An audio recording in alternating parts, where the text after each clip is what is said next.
आज हम झारखंड की जलवायु की गहराई में उतर रहे हैं। हमारे पास जो स्रोत हैं वे भौगोलिक कारकों से लेकर कृषि जलवायु प्रदेशों तक की एक बहुत विस्तृत विवेचना प्रस्तुत करते हैं। हमारा मिशन है इन जटिल जानकारियों को समझना और ये जानना कि ये सब मिलकर झारखंड की अनूठी पहचान कैसे बनाते हैं। तो चलिए इसे खोलते हैं। सबसे पहले एक बिल्कुल बुनियादी सवाल, जब हम जलवायु की बात करते हैं तो ये मौसम से अलग कैसे है? अक्सर लोग इन दोनों शब्दों का इस्तेमाल एक दूसरे की जगह कर लेते हैं ना। हाँ, और ये एक बहुत बहुत महत्वपूर्ण अंतर है। देखिए, मौसम यानी वेदर वो है जो वायुमंडल की तात्कालिक स्थिति है। मतलब आज धूप है, कल बारिश हो सकती है।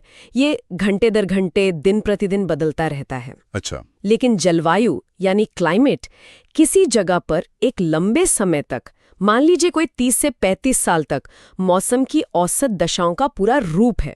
30-35 साल मतलब एक पूरा पीढ़ी का अनुभव। बिल्कुल, यह एक स्थिर और दीर्घकालिक पैटर्न होता है।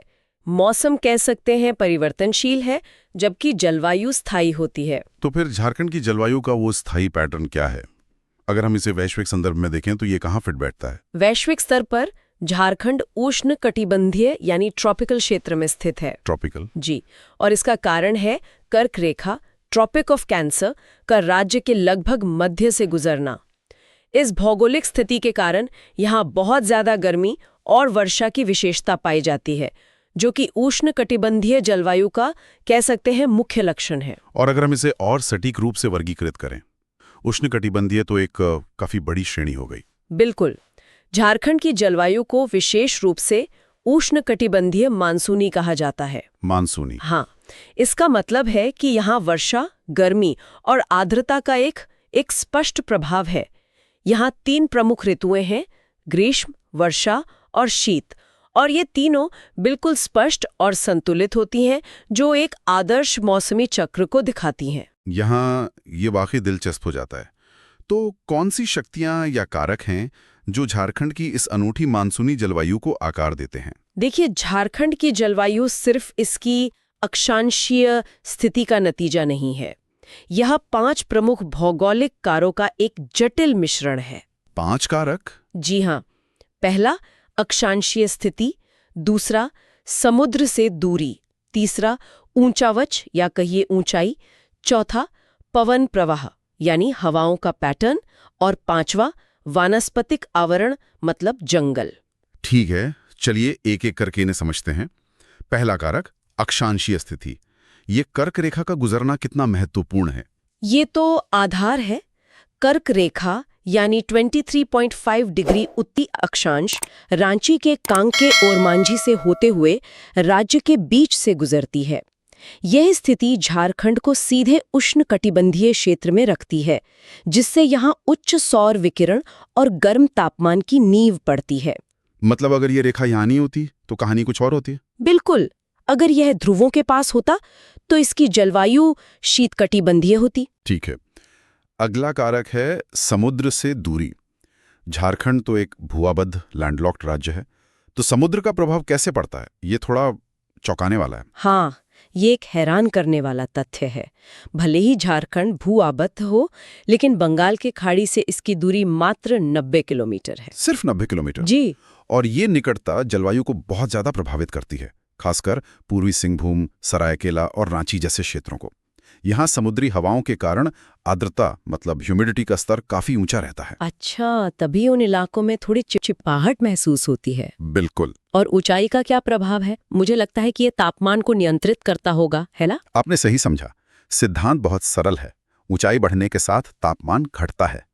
आंकड़ों के अनुसार हर 165 मीटर की ऊंचाई पर तापमान में 1 डिग्री की कमी आती है। हर 165 मीटर पर 1 डिग्री? हाँ, और 1000 मीटर पर लगभग 6.5 डिग्री सी की कमी। इसे झारखंड के उदाहरण से कैसे समझ सकते हैं? देखिए, जो मैदानी इलाके हैं उनकी तुलना में छोटा नागपुर पठार, जिसकी औसत ऊंचाई 600 मीटर है, वहां का तापमान मध्यम रहता है। अच्छा। और नेतरहाट जैसे पाट क्षेत्र, जिनकी ऊंचाई 900 से 1100 मीटर तक है, इसी कारण से राज्य के सबसे ठंडे स्थान हैं। तो हमने कारकों को समझ लिया।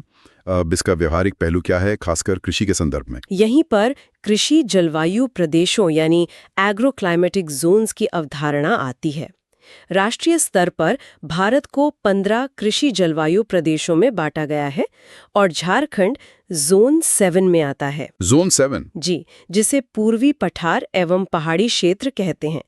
लेकिन राज्य के स्तर पर राष्ट्रीय आपदा प्रबंधन संस्थान NIDM ने कृषि, मिट्टी और वर्षा के पैटर्न के आधार पर झारखंड को और भी ज्यादा विशिष्ट 3 उप क्षेत्रों में विभाजित किया है। 3 उप क्षेत्रों में? तो ये 3 क्षेत्र कौन कौन से हैं? चलिए पहले क्षेत्र से शुरू करते हैं। पहला है जोन 1, मध्य व उत्तर पूर्वी पठारी प्रदेश। इसमें संथाल परगना, उत्तरी छोटा नागपुर के सभी जिले और दक्षिणी छोटा नागपुर का रांची जिला शामिल है। यानी राज्य का एक बहुत बड़ा हिस्सा। हाँ, यहाँ औसत वर्षा 140 से 152 सेंटीमीटर होती है। यहाँ की खासियत है कि मानसून देर से आता है और जल्दी समाप्त हो जाता है। तो किसानों के लिए समय कम मिलता होगा। बिल्कुल, और मिट्टी भी मुख्य रूप से बलुई और लाल है, जिसकी जल धारण क्षमता मतलब पानी रोकने की शक्ति कम है। तो यहाँ की मुख्य फसलें कौन सी हैं? यहाँ धान, गेहूं, मक्का और मोटा अनाज उगाया जाता है। ठीक है। दूसरा क्षेत्र पश्चिमी पठारी प्रदेश। मुझे लगता है कि ये भौगोलिक रूप से काफी अलग होगा। हाँ, ये जोन 2 पश्चिमी पठारी प्रदेश है। इसमें पलामू प्रमंडल और दक्षिणी छोटा नागपुर के 4 जिले आते हैं। ये राज्य का सबसे ऊंचाई वाला क्षेत्र है, 900 से 1100 मीटर, जिसे पाट क्षेत्र कहते हैं। पाट क्षेत्र? जी, यहाँ वर्षा में बहुत असमानता है। एक तरफ नेतरहाट है, जहाँ राज्य की सबसे ज्यादा 180 सेंटीमीटर तक वर्षा होती है। सबसे ज्यादा? और दूसरी तरफ इसी जोन में पलामू क्षेत्र है, जो सूखा प्रवण है। एक ही जोन में इतना बड़ा विरोधाभास? जी हाँ, और जहाँ अधिक वर्षा होती है वहाँ लैटेराइट मिट्टी होती है, जो अम्लीय होती है और उसकी उर्वरता कम होती है। यहाँ की प्रमुख फसलें धान, मक्का, गेहूं है और पलामू में दलहन और तिलहन भी उगाए जाते हैं। और तीसरा दक्षिणी पूर्वी क्षेत्र? यहाँ तो समुद्र की निकटता का असर दिखता होगा। बिल्कुल। जोन 3 दक्षिणी पूर्वी पठारी प्रदेश में पूरा कुल्हान प्रमंडल आता है। कुल्हान यानी सिंहभूम वाला इलाका। हाँ, समुद्र से निकटता के कारण यहाँ उच्च आर्द्रता, हाई ह्यूमिडिटी और समुद्री प्रकार की जलवायु का प्रभाव रहता है। औसत वर्षा 142 से 155 सेंटीमीटर है। यहाँ की मिट्टी धारवाड़ और आर्कियन क्रम की कठोर चट्टानों से बनी है, जो थोड़ी कम उपजाऊ है।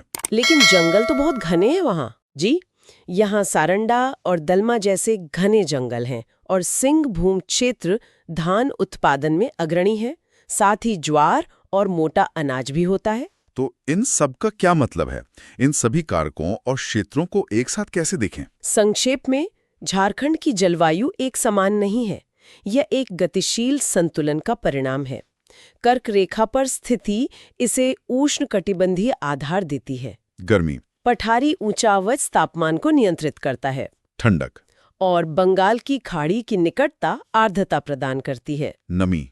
जी, और इन तीनों कारकों के आपसी प्रभाव से ही राज्य में 3 विशिष्ट कृषि जलवायु प्रदेशों का निर्माण होता है और हर एक की अपनी अनूठी चुनौतियां और अवसर हैं। तो आज हमने देखा कि कैसे झारखंड की उष्णकटिबंधीय मानसूनी जलवायु को अक्षांश, ऊंचाई और समुद्र से दूरी जैसे कारक आकार देते हैं और कैसे ये कारक मिलकर राज्य को 3 अलग-अलग कृषि जलवायु क्षेत्रों में विभाजित करते हैं। और ये हमें एक दिलचस्प सवाल पर छोड़ देता है।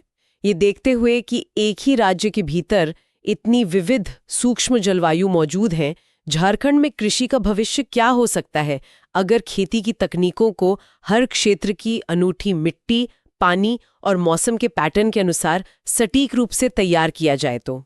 सोचिए जरा,